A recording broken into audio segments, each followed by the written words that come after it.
السلام عليكم ورحمة الله تعالى وبركاته. مرحبا بكم في فيديو جديد، نتمنى تكونوا بخير في احسن الاحوال وانتم كتشاهدوا لا فيديو ديال اليوم. مرحبا بكم في قناة شهوات مع جيهان.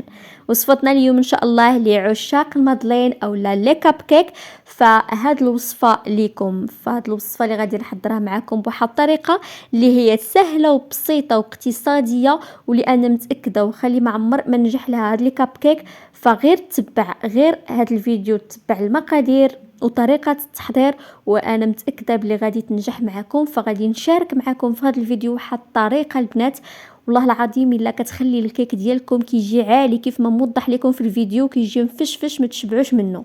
الا كانت هذه اول مره كتزوروا القناه فما تنساوش تشتركوا في القناه، تفعلوا جرس التنبيهات باش دائما توصلوا بجديد الفيديوهات، وما تبخلوش عليا باللايكات التشجيعات ديالكم. ندوزو مباشره نشوفوا المقادير وطريقه التحضير وفرجه ممتعه.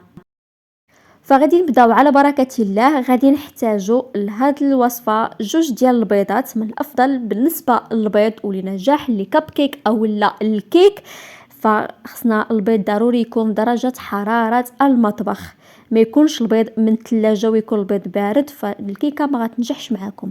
بالافضل الكيك يكون في درجه حراره المطبخ. تجبدوا هكا قبل بساعه او لا دفيو الماء غير واحد شويه ماشي بزاف وديروا فيه البيض وداك الساعه تخدموا به. فغادي نحتاج نص كاس من السكر سنيده. انا بالنسبه لي كاب كيك ما بغيتهمش الصراحه يكونوا حلوين بزاف، فراهم كتجي الحلاوه ديالهم هي هذيك. بغيتو تكثروا من السكر فضيفوا حتى الكاس ديال السكر. ضفت شويه ديال الملح ولا قريصه ديال الملح لتعديل الذوق. فغادي نخدم مزيان بالباتور او لا تخدموا بالخلاط الكهربائي اللي بغيتو.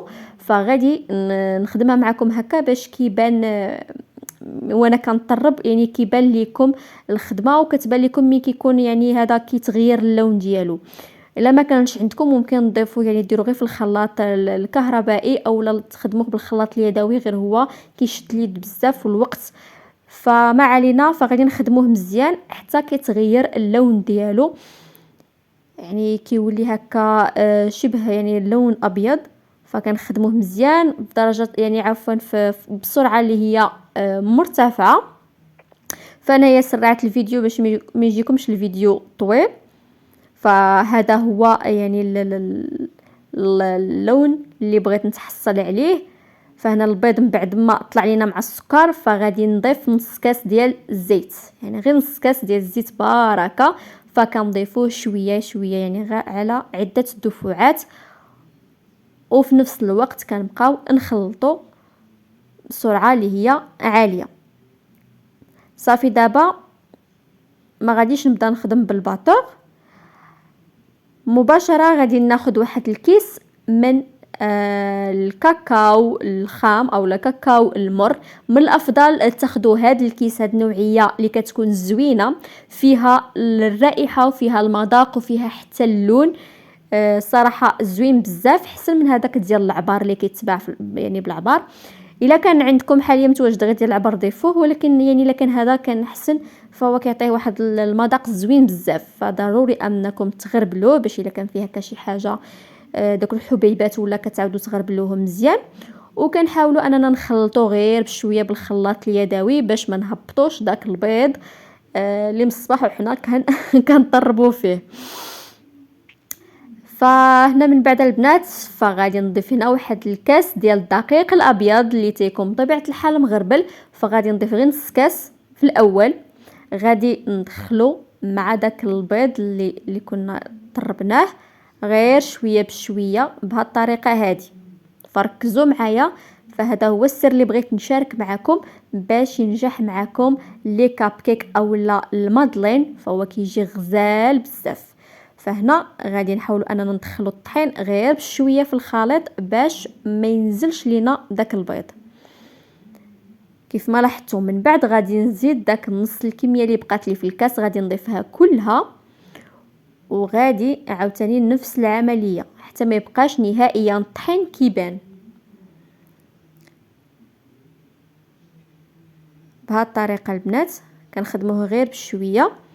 الا شفتوني في شي لقطه كنسرع الفيديو، يعني راه ماشي يعني انا كنخدمها بداك السرعه هذيك، يعني ضروري تردوا معها البال. هنا كيف ما شفتوا معايا هنا عاد نضيفو الحليب. هنا عندي الكاس ديال الحليب اللي عامر قياس كاس العنبه دائما، مع شويه ديال القهوه سريعه الذوبان لعشاق القهوه، غير ضيفوها وردوا عليا الخبر، فراه كتجي يعني هاد لي كابكا كيجيو معتبرين.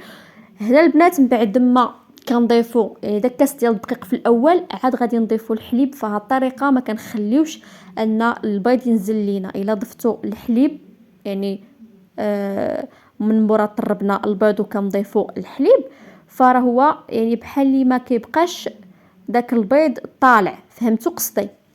جربوها بهذه الطريقه هذه، حيت حتى انا غير شفتها صدفه، شفتها صراحه وعجباتني، وقلت علاش لا ما نجربهاش، والحمد لله صدقت واعره بزاف. فكنبقاو نضيفوها شويه بشويه، داك القهوه اللي حدايا كنبقى نضيفها غير شويه بشويه، ونبدا نخلط هكا بالخلاط اليدوي، غير بلاتي.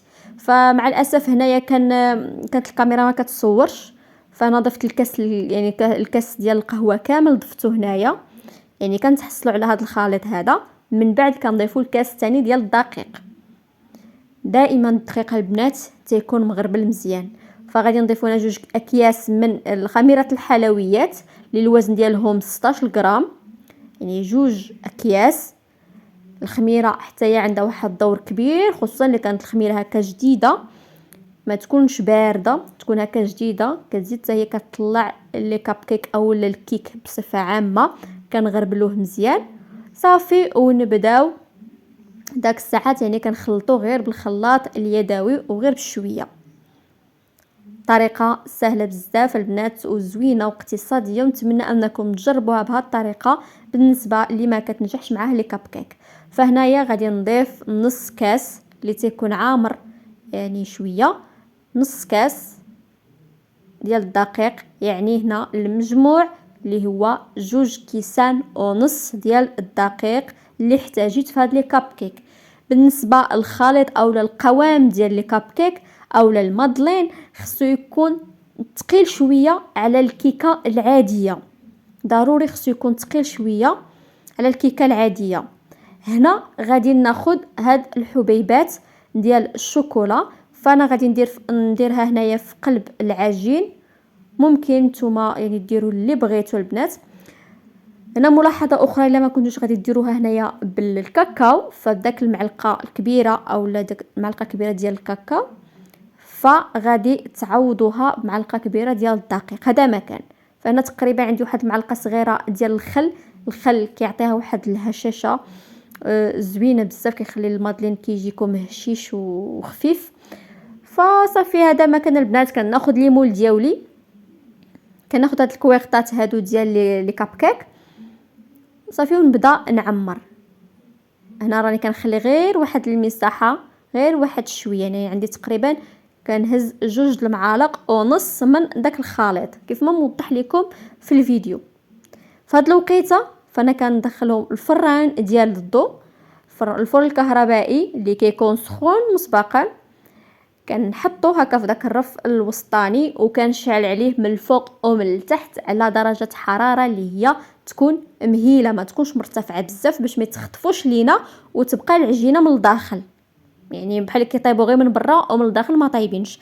عافيه اللي هي مهيله او درجه حراره اللي هي مهيله، سواء الفرن الكهربائي او الفران ديال الغاز، نشعلوا عليهم من الفوق ومن التحت وندخلوهم يطيبوا. يعني ما كياخذوش لينا وقت كبير، تقريبا هكا 10 دقائق حتى ل 15 دقيقه، وها هما لي كاب كيك ديالنا واجدين، ونقدموهم بالصحه والراحه. كنخليو لي كاب كيك ديالنا حتى كيبردوا تماما، وداك الساعات كنقدموهم فكيجيو معتبرين. شوفوا تبارك الله كيفاش كيجيو عاليين مرتفعين. بغيتوهم يجيكم يعني بهذا الارتفاع، ديروا داك الكميه اللي درت انا ديال 2 معالق ونص. بغيتو غير هكا شويه، فضيفوا غير 2 معالق ديال الخليط. فكنتمنى وصفه ديال اليوم تكون نالت الاعجاب ديالكم، وهاد لي كاب كيك يكونوا زعما عجبوكم. صراحه كيجيو معتبرين بزاف، انا جربتهم وحمقوني وقلت علاش لا ما نشاركهاش معكم. فاكيد اكيد غادي يعني تستافدوا منهم وغادي يعجبوكم بزاف، وخصوصا الوليدات ديالكم فاكيد غادي يعجبوهم. وكانت هذه هي الوصفه ديالنا ديال اليوم. نتمنى البنات ما تبخلوش عليا باللايكات، الله يجازيكم بخير. يعني نتوما هما اللي كتخليوني نزيد نتحفز ونحط لكم المزيد من الوصفات. شكرا لكم بزاف، نتلاقاو ان شاء الله في فيديو جديد. بسلام عليكم.